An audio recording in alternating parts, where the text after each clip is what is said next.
있습니다. 사랑과 어리가 풍성하신 아버지 하나님, 추위는 계속되고 있지만은 그 가운데서도 우리들로 하여금 믿음의 자리에 오게 할 수 있도록 인도하신 것 감사합니다. 사람은 누구나 한 번쯤은 되돌아가야 할 본향이 있어 그 길로 가게 되는데, 오늘도 한 생명이 이 땅 가운데서 하나님의 부름을 받았습니다. 슬픔을 당한 유족을 위로하여 주시고 모든 장례의 절차도 주의 특별하신 인도하심 가운데 은혜스럽게 진행될 수 있도록 도와주옵소서. 새벽에 오는 모든 성도들의 건강을 지키시고 이 시간이 복된 시간임을 깨달아 알 수 있도록 은혜 허락하여 주옵소서.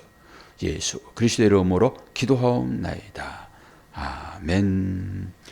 하나님 말씀 빌립보서 2장 12절에서 18절입니다.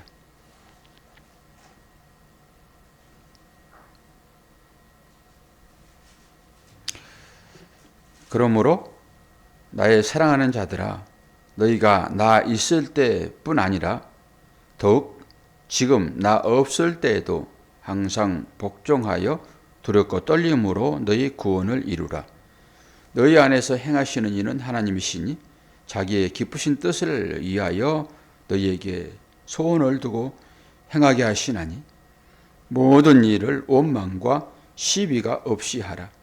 이는 너희가 흠이 없고 순전하여 어그러지고 거스리는 세대 가운데서 하나님의 흠 없는 자녀로 세상에서 그들 가운데 빛들로 나타나며 생명의 말씀을 밝혀 나의 다름질이 헛되지 아니하고 수고도 헛되지 아니하므로 그리스도의 날에 내가 자랑할 것이 있게 하려 함이라.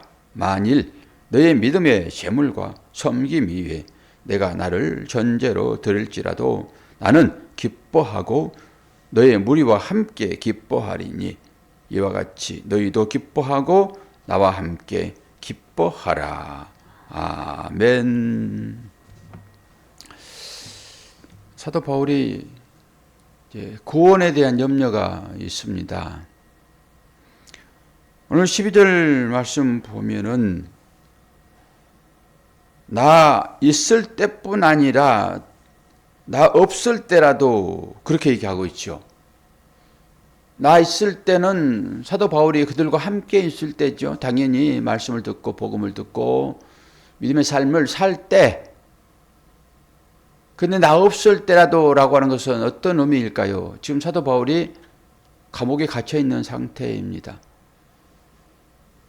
부모를 떠나 있는 자녀를 쳐다보는 그런 심정으로 지금 사도 바울이 아주 애타는 마음으로 이 빌립보 교인들을 바라보고 있습니다. 사도 바울의 열정은 한 개밖에 없지요. 구원의 열정이지요. 그러면서 13절에 너희 안에서 행하시는 이는 하나님이시니 자기의 기쁘신 뜻을 위하여 너희에게 소원을 두고 행하게 하려 하신다라고 하는 것이죠. 행하게 하려 하신다. 얼른 보면은 12절과 13절이 모순되게 보여요. 구원을 어떻게 하라고 하고 있습니까? 항상 복종하여 두렵고 떨리는 마음으로 너희의 구원을 이루라 그럽니다. 항상 복종하여 두렵고 떨리는 마음으로 구원을 이루라. 그리고 뒤에 13절은 자기의 기쁘신 뜻을 위하여 너에게 소원을 두고 행하게 하신다. 우리의 구원은 우리의 행위로 이루어질까요? 안 이루어질까요? 안 이루어진다고 얘기는 해야 돼, 일단은. 안 이루어지죠. 근데 사도 바울은 지금 뭐라고 얘기하고 있습니까? 구원을 이루라라고 하잖아요. 두렵고 떨림으로 구원을 이루라고 그러죠. 그런데 우리는 행위로 구원받지 못한다. 이걸 알잖아요. 그러면 두 말씀이 부딪히지 않아요, 지금? 상호 모순되는 것 같이 느껴지잖아요. 근데 이런 말씀들을 이 해석을 해야 돼요, 여러분이. 이 율법을 지켜야 됩니까? 말아야 됩니까? 이런 것이에요. 여기에 대한 답을 가지고 있어야 돼요. 여기에 대한 답을 가지고 있지 않으면은 이거 해야 돼, 말해야 돼. 계속 그렇게 되는 거예요. 그러니까 한편으로는 우리의 행위로는 구원을 얻을 수 없어요. 그리고 복음을 듣는 사람들은 자기의 책무를 아무것도 하지 않습니다. 나 구원 받을 건데 뭐. 나쁜 짓 해도 나는 구원 받을 자로 떼어놓은 당상이야. 구원은 이스라엘 백성들처럼. 그럴 수 있잖아요. 그러면 이제 방종에 접어듭니다. 이런 거죠. 배가 고파가지고 지금 허기져 있는데 뭐라도 먹어야지 기운을 차리고 뭔가 생활을 할 수 있는데 사과나무 밑에서 입 벌리고 기도하고 있어요. 하나님께서 뭐 따주시겠지 뭐. 제가 한번 말씀드렸죠. 배고파가지고 사과나무 밑에서 입 벌리고 기도하고 있으면은 어떻게 된다고 말씀드렸습니까? 예? 굶어 죽는다고요. 손을 뻗어서 내가 따 먹어야 되는 거예요. 구원은 우리에게 주어져 있어요. 구원은. 근데 나의 행위를 덧붙이지 않으면은 안 된단 말이에요. 지금 그 얘기를 하고 있는 것이죠. 어떤 거예요? 내 안에 주님이 계시잖아요. 주님 알아서 하세요. 그리고 손발을 묶어놓고 있어요. 이것과 똑같은 거예요. 오늘 이 말이. 구원의 주님이 내 안에 계시다고요. 그리고 자기는 아무것도 하지 아니하고 내 안에 계신 주께서 나를 감동시켜가지고 한번 해보세요. 이런 거예요, 지금. 우리의 구원이라고 하는 것은 사도 바울이 지금 얘기하고 있는 이 얘기는 두렵고 떨림으로 너희가 구원을 이루어내야지라고 하는 것은 우리의 행위로 구원받는 그런 얘기가 아니란 말입니다. 우리는 구원받을 자로 에베소의 말씀 가운데서 창세 전에 언약으로 줘져 있잖아요. 나는 너를 창세 전에 구원하기로 결정했어. 근데 네가 해야 할 일이 따로 있단다라고 하는 것입니다. 자기는 가만히 있으면서 나의 마음을 한번 움직여 보세요. 뭐 마음을 주셔야지 뭐 하든지 말든지 할 거 아닙니까? 이렇게 갈 수 있단 말이에요. 이것에 대한 얘기예요, 지금. 그래서 구원을 이루라라고 하는 것입니다.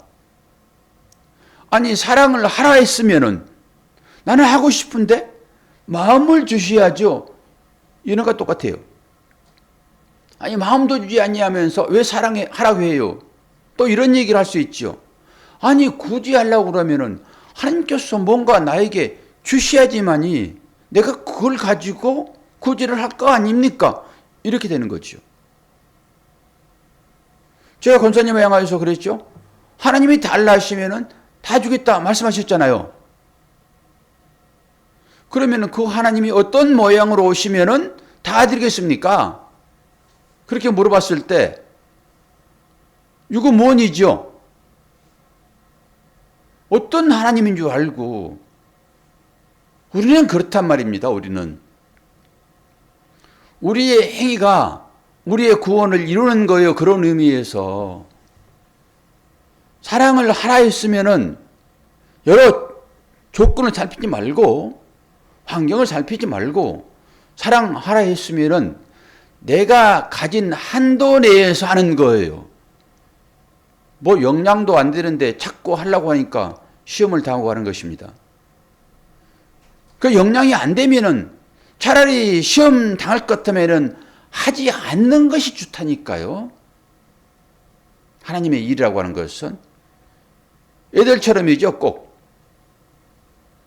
하기는 싫은데 그 울면서 뭔가 하는 애들 보셨습니까? 하기는 싫은데 해야 돼. 엄마의 말이 무서우니까 울면서. 그건 귀여운 거예요. 그거는. 그 얼마나 귀여운 행위입니까 그게. 그 아기 같은 마음이란 말이에요. 그거. 그렇게 해도 하면 돼요. 그것은. 그래서 12절과 13절은 절대 충돌이 없다라고 하는 것이죠. 이제 이 정도는 여러분들이 아셔야 되겠죠? 구원은 우리가 받은 자로서 이게 언약이에요. 이게 소금 언약입니다. 이 언약을 받은 자는 이제 언약 받은 자로, 다른 말로 자녀답게 사셔야 돼요. 대통령의 자녀라고 그러면은 그 신분에 맞게 사셔야 돼요. 대통령의 자녀가 어디 가가지고 길거리에서 노숙자처럼 생활해요? 그건 말이 안 되는 것입니다. 우리가 하나님의 자녀인 것이잖아요. 그러니까 하나님 자녀답게 여러분의 형편에 맞춰서 사시면 돼요. 믿음의 분량대로. 그걸 얘기를 하는 것이지 네가 네 힘으로 구원을 이룰 수 있어 라고 하는 거 아니에요. 그리고 14절에 모든 일을 무엇과 뭐 없이 하라는 거예요. 원망과 시비가 없이 하라는 것입니다.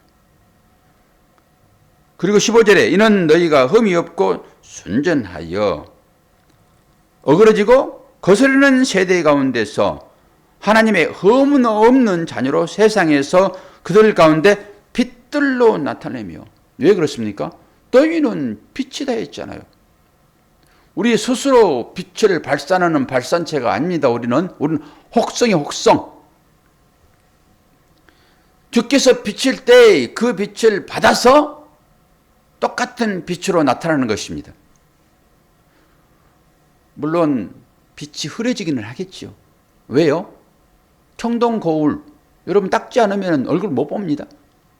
그와 마찬가지로 예수 그리스도께서 우리에게 빛을 계속 비추시는데 자기 자신이 거울을 닦지 않으면 어떻게 다른 사람들의 얼굴을 비춰줄 수 있어요?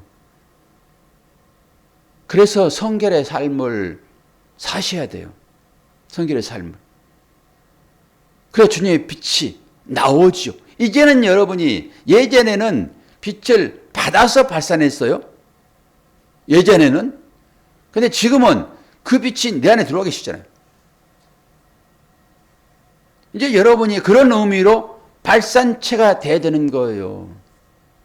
내가 온전히 벗겨지면은 나를 벗어버리면은 주님이 나오죠. 내 가운데서. 근데 우리는 주님의 빛을 다 가지고 있단 말이에요. 나로 하여금 가려버리는 것입니다. 그래서 나만 버리면은 주님은 언제든지 일하신다니까요. 그리고 그 주님께 맡겨버렸어요, 그냥.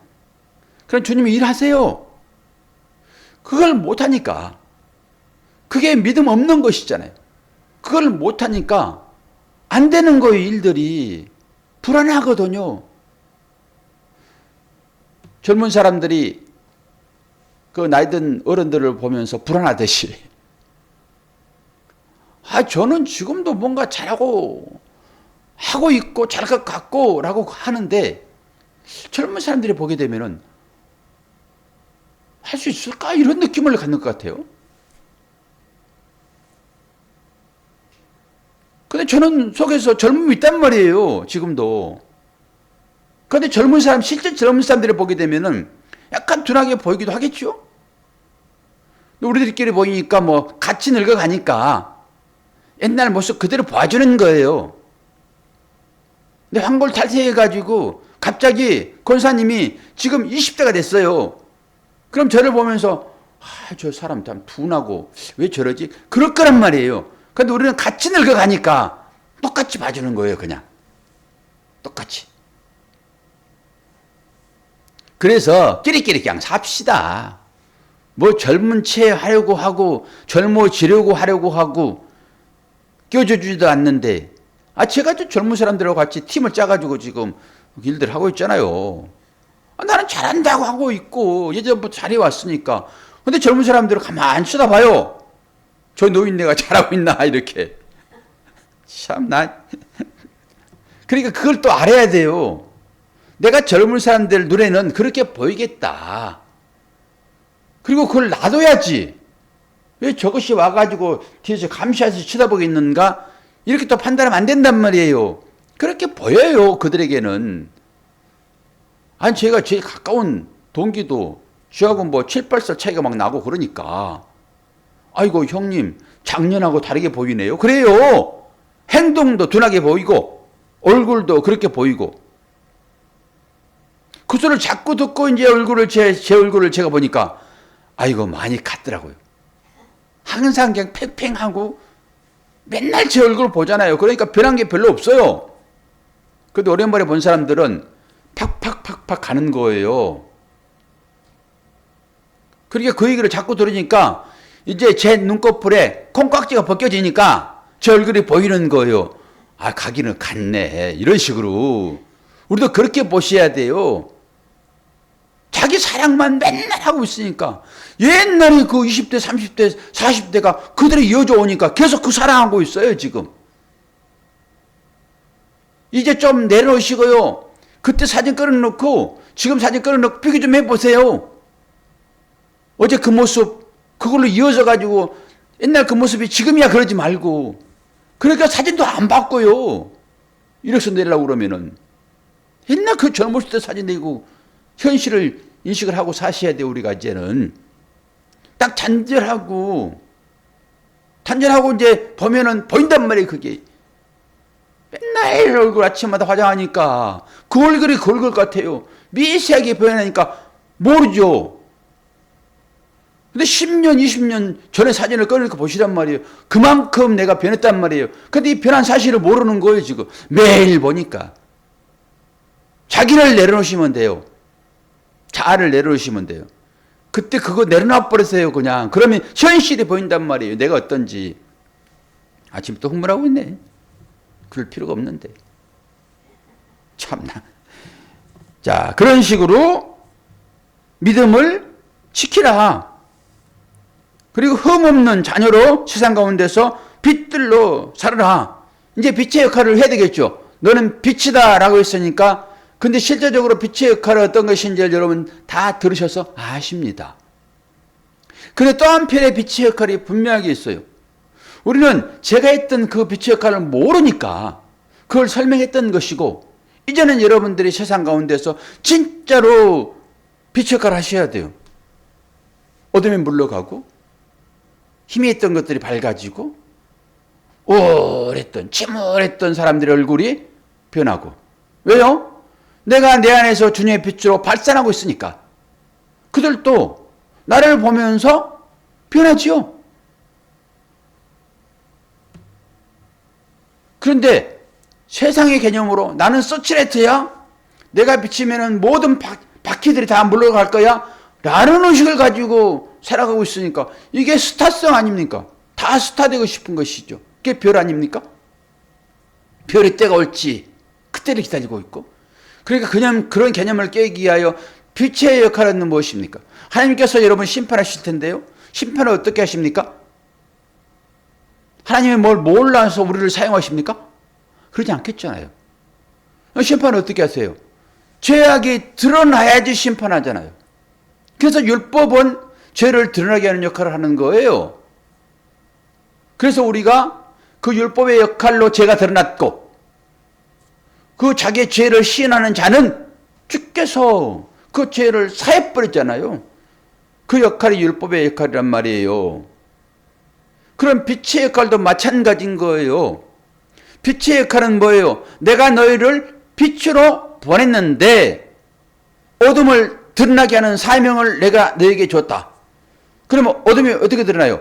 딱 비치니까 바퀴벌레가 도망가니까 점 잡아라 할 거예요? 그런 거 아니라고 말씀드렸잖아요. 빛이라고 하는 것은 어둠과 빛이 섞여 있으니까 선과 악이 섞여 있어서 몰라요. 회색이 검은색이에요? 하얀색이에요? 권사님. 회색이 검은색이에요? 하얀색이에요? 검은색. 아니 회색이지 무슨. 회색이 회색이지 무슨. 검은색과 하얀색과 하니까 검은색. 아니 하얀색과 검은색이 섞여 있는 게 회색인데 회색을 보면서 검은색 그래요? 회색은 회색이죠. 검은색과 하얀색이 섞여 있잖아요. 그래서 회색이죠 그게. 그런데 나는 하얀색을 좋아해요. 그 사람은 하얀 색깔을 보려고 하니까 그게 하얀색이 더 많다라고 하는 것이고, 나는 검은색이 좋으니까 검은색이 더 많다라고 하는 거예요. 이 싸움밖에 안 하는 거예요. 세상에서는 자기 주관대로. 그것은 선이야라고 하는 사람들은 자꾸 그 선을 보니까, 어떤 사람 그건 악이야라고 하니까 똑같은 것을 가지고 악이야 선이야 그런단 말이에요. 그거 하지 말으라고 하는 것이에요. 두 개로 나누지 말으라고 그런 거예요. 그거 하나인데. 그럼 보세요. 이 회색은 검은색도 아니고 흰색도 아니란 말이에요. 이게 결국은 검은 것은 검은 것으로 드러나야 되고 흰 것은 흰 것으로 드러나야 돼요. 마지막에 검은 것은 죽음의 색이잖아요. 하얀 것은 빛의 색이고, 하얀 것은 하나님이고 하늘나라이고, 검은 것은 땅이죠. 지옥. 그럼 이걸 드러나게 해야 돼. 이제 전부 회색으로 살고 있으니까 모든 사람들이. 그러면은 빛의 역할이라고 하는 것은 뭐예요? 어둠을 드러내는 거잖아요. 그 어둠이 어떻게 해야지 자기가 드러나요? 빛을 주게 되는 거예요. 이 인식을 여러분들이 하시란 말입니다. 참 빛의 역할은 그 얘기를 성경에서는 해요. 그래서 내가 어둠이 드러나려고 하게 되면은 어둠이 드러나도록 어떻게 해야 돼요? 내가 빛의 역할을 해야 돼요. 그러면 저놈 봐라. 내 속에 있는 것을 다 드러냈네? 너 때문에 내 잘못이 드러나잖아. 어둠의 속성들이 어둠끼리는 전혀 드러나지 않죠. 그런데 빛이 거기에 딱 떨어지게 되면 전부 어둠이 들통나버리는 거예요. 그럼 어떻게 해요? 어둠은 당연히 어둠은 악이니까 그 악을 행하지요. 폭력적으로. 그때 네가 악이었구나 라고 하는 거예요. 그래서 하나님께서 그 심판하는 것입니다. 그래서 빛이라고 하는 것은 예수님처럼이에요. 예수님이 빛으로 오셨잖아요. 그럼 어떻게 해요? 유대인들이 그 악을 드러냈잖아요. 그 행위 고운 론자들 그 악을 드러냈잖아요. 그 역할이 빛이란 말이에요. 그런데 빛의 또 하나의 역할이 있죠. 이 어둠이 빛이 오게 되면 물러가잖아요. 그 역할을 또 하셔야 돼요. 우리 인생 가운데 이 어두운 글들이 얼마나 많이 있습니까? 근데 그 마음속에 그것이 어디로 나타나요? 전부 얼굴로 나타나요. 얼굴로. 제일 먼저 나타납니다. 이 얼굴빛이 바뀐 사람은 마음은 바뀌어 있어요. 그렇게 보시면 돼요. 얼굴이 아주 어두워요. 그럼 분명하게 그런 마음 가운데 문제가 있어요. 그래서 그것이 그대로 드러나는 거예요. 그래서 얼굴 보기를 원한다라고 하는 것이지, 뭘 여러분들이 얼굴이 그렇게 이뻐가지고 얼굴 보기를 원합니까? 하나님께서. 얼굴을 봐야지만이 그의 마음을 볼 수 있으니까. 마음은 감춰 있잖아요. 그래서 얼굴 보기를 원하는 거예요. 형편들이 다 좋지 않아가지고 다 뿔뿔 흩어져 있지만은, 그래서 주일날 얼굴 보면서 환한 모습으로 여러분 마주해야 되고요. 진짜로 마음 가운데 평강이 있어야지만 그게 나오는 거예요. 가식이 아니라 진짜로. 그래서 빛의 자녀들이 가는 그곳에 밝음이 드러나야지, 분란이 일어나고 막 동요가 일어나고 그러면 되겠습니까? 당연히 나는 빛의 자녀야 라고 빛이 발산돼야 되겠죠. 자, 그러면서 사도 바울이 지금 뭐라고 얘기를 하는지 한번 볼까요? 17절. 만일 너의 믿음의 제물과 섬김 위에 내가 나를 전제로 드릴지라도 나는 기뻐하고 너의 무리와 함께 기뻐하리라. 아니 지금 사도 바울이 전제로 지금 부어지겠다는데, 이거 보세요. 너의 믿음의 재물과 섬김 위에 그들이 지금 열심히 믿음의 삶을 살고 있습니다. 섬김의 삶을 살고 있습니다. 이것은 제사 드리는 행위예요. 이게 제사입니다. 요 제사 위에 그건 재물인 거잖아요. 믿음과 섬김이 재물인 거예요. 재물 위에 뭐가 부어집니까? 술이 부어집니다. 그래서 제사 때 술 붓는 거예요. 다 성경에서 난단 말이에요. 다 그것들이 다. 왜 술을 부어줘요? 그분이 뭐 평상시에 뭐 술 많이 먹어가지고 술 부어줘요? 애기도 술 부어줘요. 애기도. 왜요? 애기라도 죽게 되면은 신격화되는 거예요. 천사와 같은 존재가 된다고요. 우리가 거기 달라요. 그러니까 그 앞에서 절하는 것입니다. 모든 하얀 백발의 노인들이 그 앞에 절하는 거예요. 격이 다르기 때문에 그래요. 격이 다르기 때문에. 천사와 같은 존재로 우리가 변하는 것입니다. 천사는 죽습니까? 안 죽습니까? 안 죽어요. 봐요. 사도 바울이지. 지금 너희의 믿음과 재물과 섬김 위에 내가 나를 전제로 드릴지라도 술 부어지는 것처럼이에요. 여기 사도 바울의 피가 부어지는 그런 행위는 아니에요. 사도 바울의 헌신을 얘기하는 것입니다. 사도 바울의 헌신. 그들의 헌신과 그들의 섬김과 그들의 믿음과 그들의 행위에 나도 동참되어지고 하나 되어진다라고 하는 것입니다. 그들의 그 섬김과 헌신 위에 내가 전제로 부어질지라도 내가 죽을지라도라고 하는 거예요. 이게. 이 일을 인하여 내가 왔다라고 하는 것입니다. 그리고 하나님 앞에서 저들이 갔는데 어떤 모양으로 주님을 대면해야지 사도 바울이 기뻐하겠습니까? 이들을 전도하여 내가 구원을 시켰고 그들이 하나님 앞에 갔는데 어떤 모습으로 하나님과 주님과 만나야지만이 내가 사도 바울이 여기서 쳐다보면서 기뻐하겠냐고요. 사도 바울의 사명은 오직 그거 하나밖에 없습니다.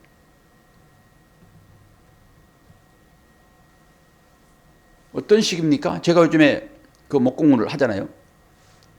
그게 제혀 맞추기라는 게 있습니다. 제혀 맞추기. 제혀 맞추기는 어떤 거예요? 여러분 잘 아시는 거예요. 음과 양, 나무를 구멍을 뚫습니다. 사각으로. 끌로. 그건 끌로밖에 안 되는 거예요. 요즘 기계가 나와가지고 하지만은 전부 끌로 파는 거예요. 파가지고 5cm를 파요. 이쪽에는 나무를 전부 잘라가지고 가운데만 톡 튀어나오게 해가지고 이것도 맞추는 것입니다. 넘어지지 않도록. 이것이 제혀 맞추기라는 이름이에요. 보세요.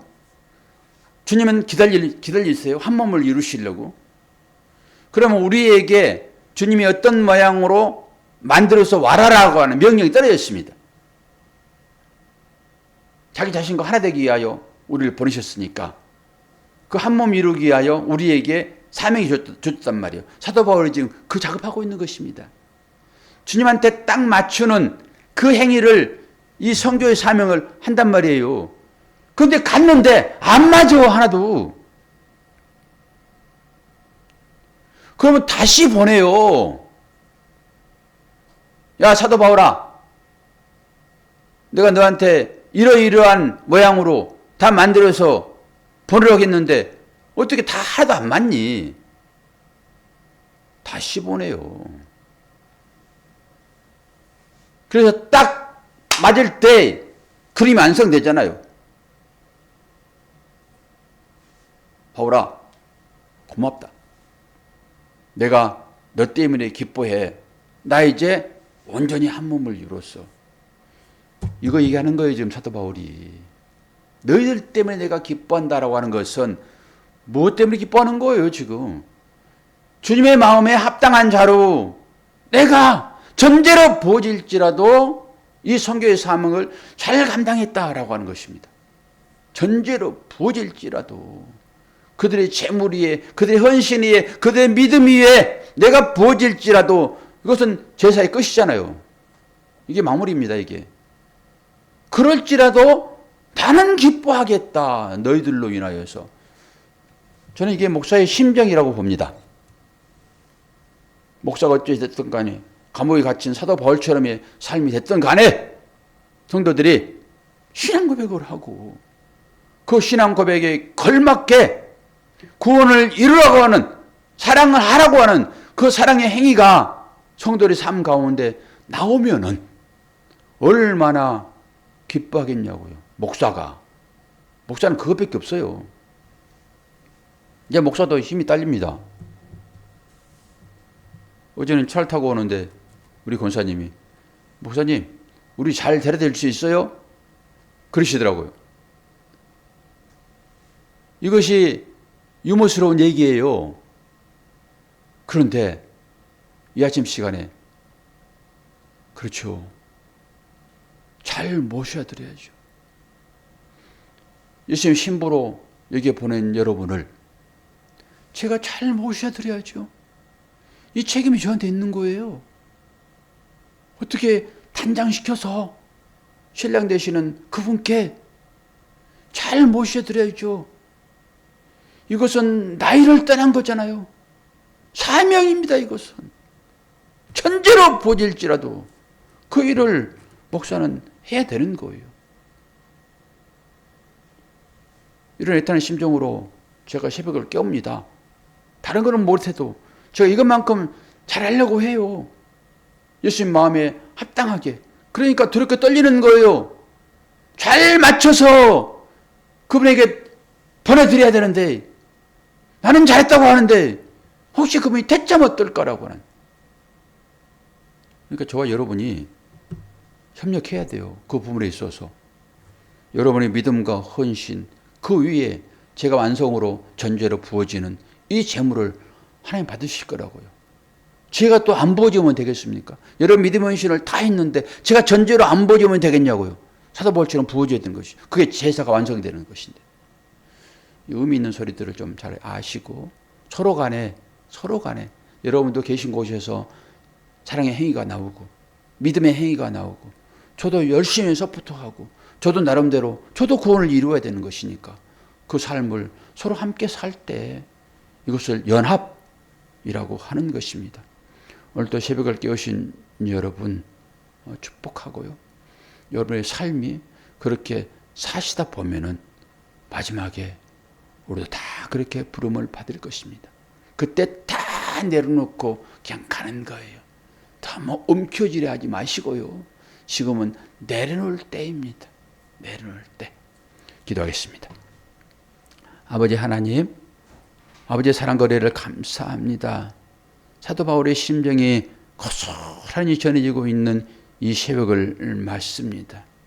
언제까지 움켜쥐려고 하는 우리의 마음이어야 되겠습니까?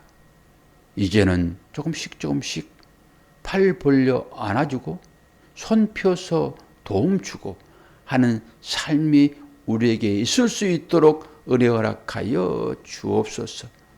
오늘 날씨도 추운데 상가가 생겼습니다. 아버지 하나님, 모든 문상객들과 또 이 문상객을 맞는 상주들에게도 건강과 은혜를 더하여 주시어서 모든 장례 절차가 순조롭게 진행될 수 있도록 은혜 허락하여 주옵소서.